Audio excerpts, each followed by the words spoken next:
Question number 8, Sue Moroney. Thank you, Mr Speaker. My question is to the Minister for Workplace Relations and Safety. Why are dairy, sheep and beef farms not defined as high-risk workplaces requiring worker health and safety representation when more than 1/3 of New Zealand's workplace deaths in the past 5 years have happened in the agricultural sector? The Honourable Michael Woodhouse. Well, firstly, Mr Speaker, risk is one of 2 factors, size being the other. Dairy, sheep and beef farms with 20 or more staff will be required to have a health and safety representative if requested. As I tabled in the House yesterday, the risk criteria used to consult on high-risk industries includes industries with a fatality rate greater than 25 per 100,000 and a serious injury rate more than 25 per 1,000. Now, while sheep, beef and dairy are very large in the statistics, they are also our largest industry. So when equalised, they fell below that threshold. Supplementary. Supplementary question, Sue Moroney. What makes a worm farm more dangerous than a cattle farm? The Honourable Michael Woodhouse. Well, the member does trivialise the 11 deaths. Order.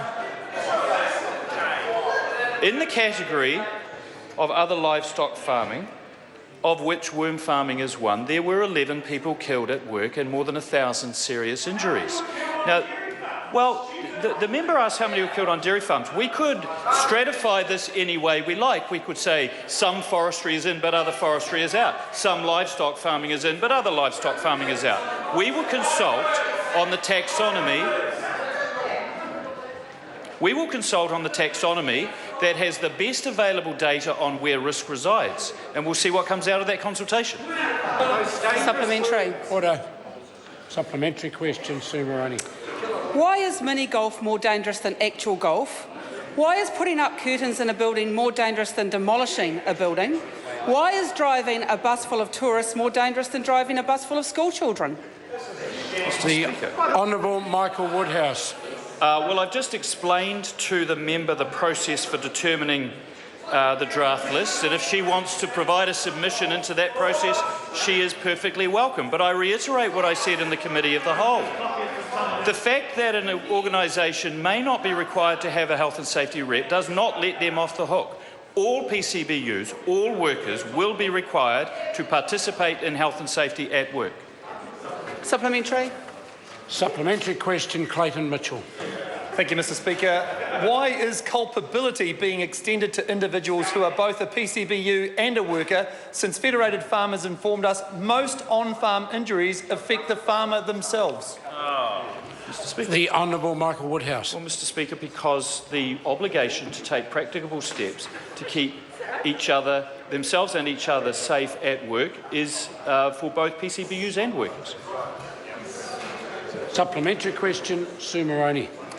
Why should quarries, like the limestone quarry where Murray George Taylor was crushed to death in June this year, not have access to worker representation on health and safety? The Honourable Michael Woodhouse. Mr Speaker, I'd need to go back and check, but my understanding is that quarries are included under the mining categories. Supplementary. Supplementary question, Sue Moroney. Why is he making up dodgy rules to keep National's backers out of health and safety requirements instead of focusing on fixing New Zealand's appalling death rate in the workplace? Order. That question is out of order.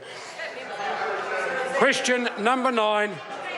I apologise. Supplementary question, Denise Roche. Thank you, Mr Speaker. My question is he concerned that the Business Leaders Health and Safety Forum's Executive Director, Francois Barton, has branded the decision to exclude most farming from the high-risk category as disappointing and would send, quote, the wrong message, end quote, to the industry about workplace health and safety? Mr Speaker. The Honourable Michael Woodhouse. Mr Speaker, I have been in constant contact with both the Business Leaders Health and Safety Forum and leaders in the farming community, and they are very aware of the government's expectations that those farming sectors need to improve health and safety at work. Farming does have particular characteristics, among others the fact that the farm manager and owner is very often working side by side with the workers, and therefore representation isn't the only way to ensure participation. And I'm satisfied that these sensible changes will ensure health and safety on farms. Supplementary question, Denise Roche. What is the likelihood of health and safety actually being enforced on farms, given that 2/3 of dairy farms inspected in the first quarter of this year failed to comply with minimum employment standards like minimum pay rates? The Honourable Michael Woodhouse. Well, Mr. Speaker, enforcement is usually in the breach, and my very strong desire is that actually before we get to enforcement, we get to high levels of compliance. Now, the bill provides a very strong framework for that to occur, and I'm satisfied that there will be improvements. Supplementary. Supplementary question, Denise Roche. Does the Minister agree that telling most farmers that they work in a low-risk industry can only undermine the agricultural sector's motivation to change in response to the new law? And if not, why not? The Honourable Michael Woodhouse. Well, Mr. Speaker, the thresholds are for high risk. There is risk in every industry, but we need to make sure that we have a balanced approach that is appropriate for those circumstances. I reiterate that I don't believe that the requirement not to have a health and safety rep is a watering down or letting people off the hook. Indeed, it may well be more difficult, not less difficult, to comply. Question number 9, Melissa Lee. Thank you,